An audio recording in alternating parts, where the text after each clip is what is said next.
Hello my friends and welcome, my name is Dennis and this is the latest update from Ukraine. So at first we're gonna start from Ukrainian topic, and later on in the same video we're gonna discuss with you the situation in the Middle East because it is getting hotter. And according to the recent news, Russians finally were able to occupy Vuhledar. At least deep state military map shares the data about it. So the fight for the town continued for around 2 years and finally Russians made it by losing thousands of vehicles and troops. So the deep state military map source shares the images confirming the presence of the Russian forces in the town. Even here and here they were spotted. From what I know, luckily the Ukrainian armed forces were able to leave the city. There were some of the counterattack attempts by Ukrainian army and attempt to get back the settlement under control, but Russians have the advantage using their artillery and aviation gliding bombs, mostly aviation bombs. So yesterday the image was like that. Russians entered the western outskirts of Vuhledar, and today, yes, unfortunately they occupied all of the Vuhledar. I think it was the right decision from Ukraine to leave Vuhledar because there was the great threat for encirclement of Ukrainian army. At the same time, Russians present those kind of the military maps saying that they're not fully able to occupy Vuhledar, that still the fighting there is ongoing, but Ukrainian side says that Vuhledar is occupied. The main threat for Ukrainian group here was the advancement of the Russian forces from the east. Our guys were able to get out on time, taking the field roads and moving towards north. Here I expect the next move of the Russian army, they will go further northbound because they need to push Ukrainian army further away from the critical supply line, which is located just here. It is a main railway for the Russian supplies between the occupied eastern side of Ukraine and occupied southern part of Ukraine. The problem here that there are mostly the fields and Russia has the free way to reach this road, for example. Also, you may see that yesterday Russia moved quite fast in attempt to cut the supplies for the Ukrainian side in Vuhledar. That's why our guys were so fast leaving the place. Not far away from Vuhledar there was the battle of BMP-2 of the Russian army and BMP-2 of the Ukrainian army. Interesting duel, and Ukraine won it. Moreover, Ukrainians were able to capture the Russian armored vehicle and deliver it to Ukrainian positions. Here our soldier waves the Ukrainian flag. Awesome. As for the other Ukrainian front lines, while Russians moved a little to Tsarkune, the fights are ongoing in most of the settlement, so yesterday and today the gray area mostly was moved. It means that Russians are already in this village. If Russians take Tsarkune, their next move will be to go southbound in attempt to encircle the large group of the Ukrainian forces in those settlements. Well, the good thing that our command knows about the story, so for now Ukraine reinforces the defense of the region. But still Russians have the chances to introduce their plan into life because Ukraine has just limited amount of the resources. About the Kursk operation, well, there's the limited success of the Ukrainian army because Ukraine still controls the vast part of the Russian territory, but recently Russia started one more counteroffensive operation. They want to push Ukraine from the east. As you see on this map, they concentrate their forces for these possible strikes, but Ukraine also has a couple of the successful vectors where Ukraine penetrated the Russian border and now counterattacking the Russian forces. That's why the Russian army here is just mostly standstill. Nevertheless, the front lines in Kursk are boiling. There are lots of the fighting activity reported in the region. Russians also tried to attack in Vovchansk direction using their tanks and infantry vehicles, but they were just demolished by Ukrainian drones. Vovchansk is the northern part of the Kharkiv region. There Ukraine is quite successful advancing in the city, almost fully liberating it. My friends, if you want to support the job that I do daily on YouTube, you may join my Patreon. The Patreon page is available right in the video description below. Thank you so much for supporting my motivation. But you know, Russians started to complain a lot about the lack of the artillery ammunition on the front lines. It happened because Ukraine targeted the very big Russian ammunition warehouses. I started to hear those stories a lot, especially from the Russian Z community, from their military bloggers. They say that the situation for them is critical and there is the possibility for them to stop attacking on the east because of the lack of the artillery shells. As I've told you, Russia started to escalate against the Ukrainian nuclear infrastructure. Here we speak about the Zaporizhzhia Zaporizhzhia nuclear power plant, which is now being occupied by the Russian army. So Russians themselves struck the substation of the nuclear power plant. So the nuclear reactors are now being powered by emergency power systems like diesel generators. Well, Russians obviously accuse Ukraine for this strike, and they'll continue to tell that bullshit that Ukraine escalates, it's all Ukraine. So Russians created huge risk by occupying the station and keeping it under control. That's why the International Atomic Agency also called the Russians to give the station back to Ukraine, but Russians would never do it. There was the attempt for Ukraine to get the station by force. It happened in 2022, but that attempt failed, unfortunately. The attack attempt was done by the Ukrainian military intelligence, and Budanov is the chief of that intelligence service. There were some of the rumors that Budanov could be dismissed or replaced, but Zelensky's office commented on that issue, saying that Budanov will stay as the chief of the military intelligence, together with Umerov as the chief of the Ukrainian defense. A Ukrainian fighter pilot Andriy Kolsain-Jus was honored with the Medal of Hero of Ukraine, unfortunately posthumously because he died last year in the air crash of Il-39 training airplanes. The investigation results were not published by Ukrainian military, but I guess that there was the air collision mid-air between Il-39 and Il-39 training aircraft. They were approaching the airfield by the time of the collision. Probably they were flying very close in the formation during the turn and collided between each other. Well, unfortunately, compared to the civil aviation, it's hard to get the real information from military. The same story goes with F-16, which Ukrainian army lost recently. The investigation is top secret, and just because it is F-16, I think that the information will be published by the Western media sources. Jus was a really successful pilot. He was flying mostly MiG-29. Alright, there is some of the interesting information published by the Financial Times. With their article, they explain that Zelensky is seeking for some sort of the peace deal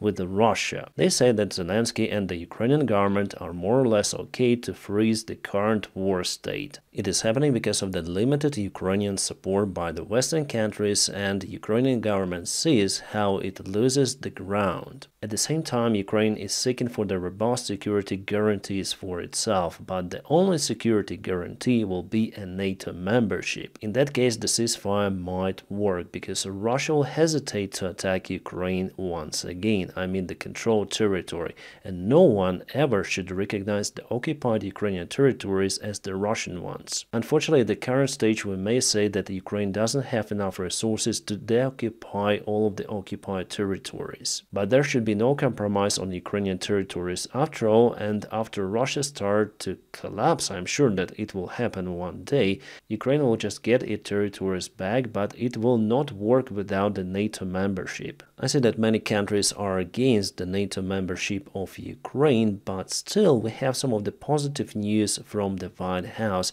It seems like Biden's administration is up to give the green light for Ukraine by sending the invitation for the country to join NATO. Joe Biden might do it in November, right after the elections, by the time that he still gets the power. The same we have with the approval of the long-range missiles for Ukraine. Joe Biden may also agree on that right after the elections. And after all, it all depends on who wins the elections. I have this flag here, Harris 2024. And also this flag, yes, Trump 2024.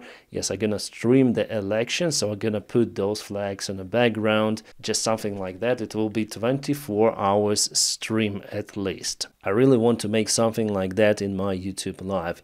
So here I think that the real variant for Ukraine is maybe to join NATO with a limited territory, and after it Russia will hesitate to attack Ukraine again. And you know, basically it is following the Chinese plan, but China doesn't want Ukraine to be in NATO, so it's like the Chinese plan but with NATO. And you know, something tells me that China would agree on that plan as well. They don't want Russia to occupy all of the Ukraine. After all, China doesn't want the powerful Russia. They actually profit from Russia a lot. And you know, guys, I have one big theory about China, Russia, United States relationship relative to Ukrainian topic, but it needs the separate video for you to explain everything. Probably I'm gonna record it very soon. At the same time, Ukrainian officials deny the accusation of this article from the Financial Times that they do something behind the curtains trying to negotiate with Russia. The Ukrainian foreign ministry says that there will be no compromise on Ukrainian territories, but we'll see after all. The main thing for Ukraine is to get robust security guarantees. Alright guys, as you probably know, Iran launched a strike on Israel using ballistic missiles. The attack was really massive, and I shared some of the videos of the strikes on my Telegram channel. Here I cannot show you those videos because of the platform restrictions. For example, my live stream, then I was reviewing the Iranian strike on Israel, then Iran launched many of the drones. It happened many months before.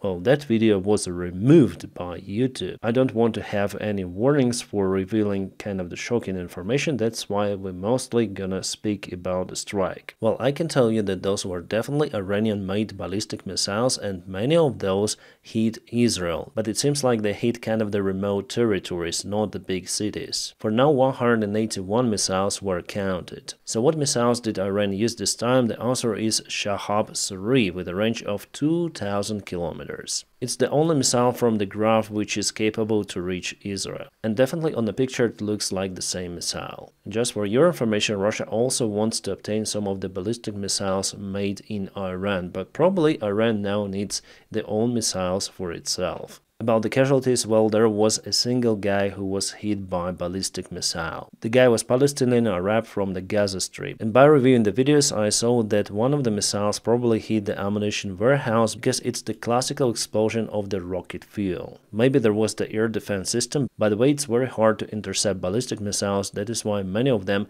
hit Israel after all. There were some of the missiles which were hit by Israeli air defense or by the military ships of the United States. Iran immediately reported that they've eliminated around 20 of the Israeli F-35s and one of the biggest Israeli military airfield. They show those kind of the pictures saying that this airfield is no more. On the other hand, Israel says that the damage to its infrastructure, not to the airfield but in general for Israel, is minimum. So Iran didn't hesitate to strike Israel, and now it's turn for Israel to respond on that attack. So guys, what do you think that response would be? Well, I think that after all it will be, but just a limited one, because Iran didn't strike Israel really hard. They hit kind of the remote places. They also warned the United States for this attack, that it is coming, we are warning you. Iran's still afraid to escalate, but what they say that if Israel responds on that attack, they're gonna use special weapons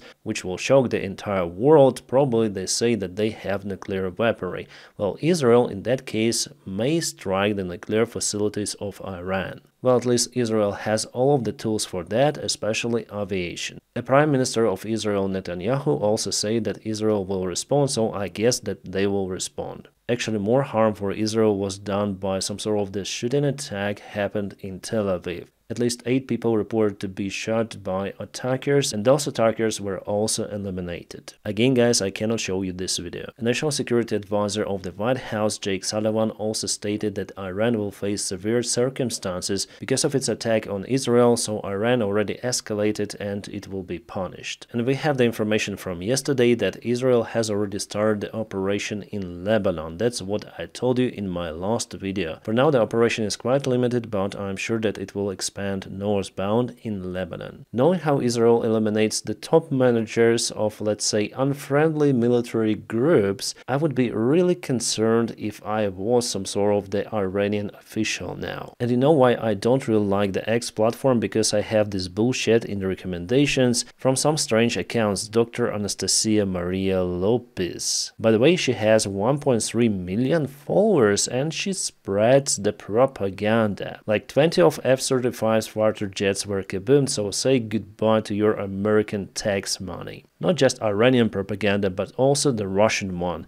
Iran and Russia has the common bot system, I am sure about it. I say it also on my Telegram channel and YouTube channel as well. The rhetorics is not similar, it's the same. Israelis are now starting to understand how Palestinians have been living for 76 years. Exactly. Then Russia started a full-scale war against the Ukraine. All of those bots start to come in. Now you understand how people of Donbass used to live for the past 8 years. But if we compare the images of, for example, Donetsk city, which is occupied for a long time, and Mariupol, which was destroyed by the Russian aviation bombs, you'll see a big difference. Donetsk is okay, but Mariupol is just gone. And this propagandist actually lives in Denmark, as you see. And here again she praises the Russian regime and Iran, so for sure it's the same propaganda, my friends. If you check out all of the Russian government media services and all of their military bloggers, they're all against Israel. So whom should I support as Ukrainian? Well, I guess you know the answer. Alright, my friends, now please don't forget to press your huge like to this video. By doing so you help me a lot, and as usual I wish you all a peaceful sky